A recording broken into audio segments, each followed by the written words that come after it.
So here in section 6.1, we're going to look to establish some confidence intervals.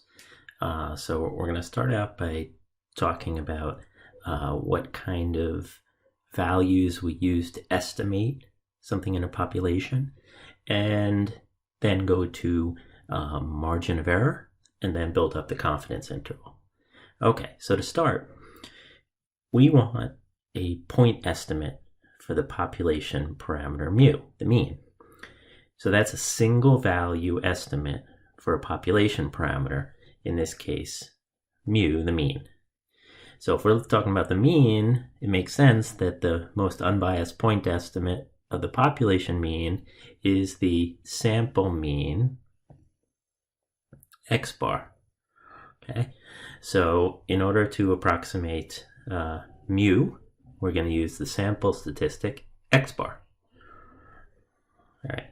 For example, if we were looking at all this data on college athletic conference and its student athletes, and they took 40 student athletes as a random sample and got their number of hours spent on required athletic activities, and if you wanted to estimate the population mean here, we'll just go ahead and find the sample mean.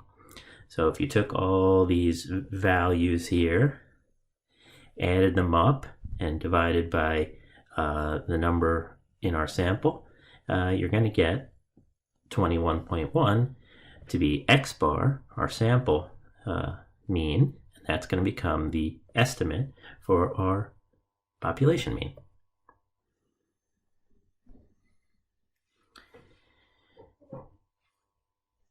So while that's good, we actually would rather have more to it than that. We want to know, is there an interval of values that gives us an estimate of the population parameter? So we're pretty sure that our estimate is not going to be exactly the population parameter. So instead of having a single value, we're going to want a range of values, and particularly an interval that's going to be used to approximate. So what we have to decide is, how confident do we need to be that the interval that we give contains the population parameter that we're looking for? So that brings us to our level of confidence, C. So this is the probability that our interval estimate contains the population parameter. So in this case, if we make an interval estimate for the population parameter mu based on our x bar, we're going to want to be saying what level of confidence, so how confident are we that the interval we're giving actually contains mu.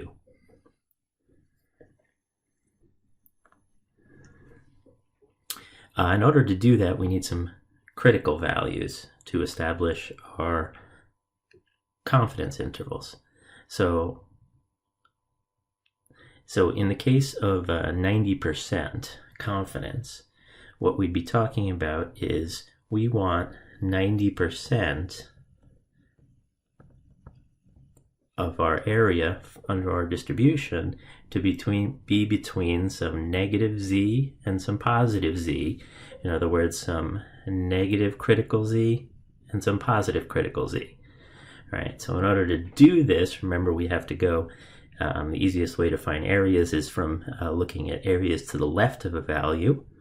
So if 90% is in the middle here, then that means 10% is left for the tails, meaning this one tail here is going to have 5%, and so that's coming from 1/2, 1 minus c. All right, so if we figured out now what z value has 5% of its area to the left, we would find that the negative one would be negative 1.645, and this is symmetric, so the positive one would be 1.645. 0.645.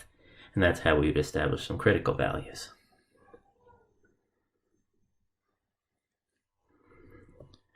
So at the 90% level of confidence, this is exactly what we just looked at, with 5% to the left, 5% to the right, and 90% in the middle. And that's how we would get our critical values there. Now, we often look to a table of critical values to come up with these values, because we use some of the confidence levels a lot, some particular numbers like 80% or 90% or 95% or 99%. And so we already have established the critical values that go along with that.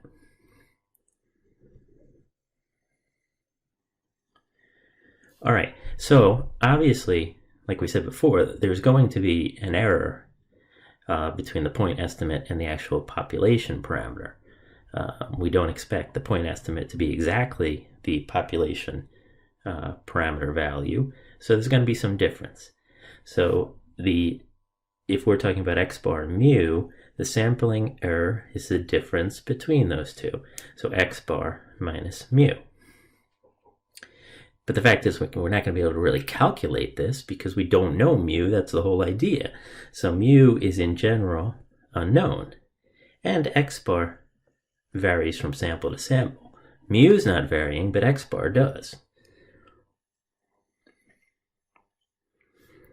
Okay, so we're trying to find out what is the largest error, the maximum error of estimate that we're willing to accept.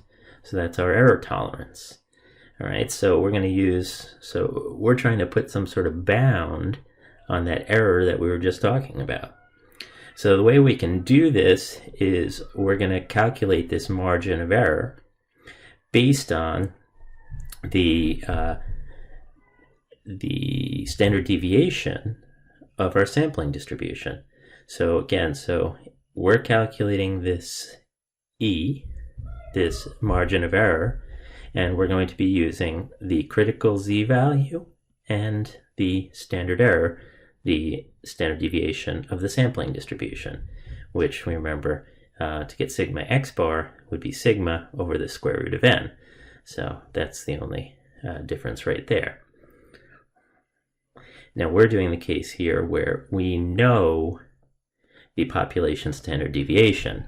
Now this will, if you're wondering what do we do if we don't know, that's going to come a little later.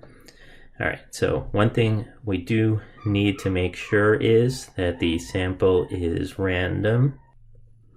So what we need in order to be able to do this is we need to know that the sample is random, and we need to know that the population is normally distributed, or the size of our sample is at least 30. Remember, these were the same conditions that we needed for the central limit theorem that's involved in this calculation.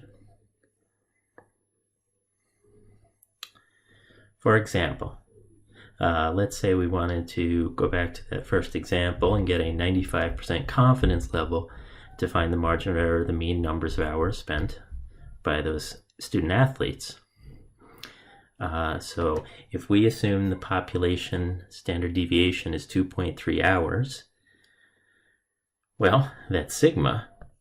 So sigma is 2.3. So we know that sigma is known, the sample is random. Okay, so that was stated before in the problem. And the n there, if you remember, was 40, which is greater than or equal to 30, and so that we can proceed. So going forward, if we use the correct associated value for the critical value here, for a 95% confidence level, that would be 1.96. our sigma was given as 2.3, and we know that our sample size was 40. So then it's just ZC, the critical value, times sigma over the square root of n. So that would just be 1.96 times 2.3 over the square root of 40, and this will give us approximately 0.7. So that means that we are 95% confident that the margin of error for the population is about 0.7 hours.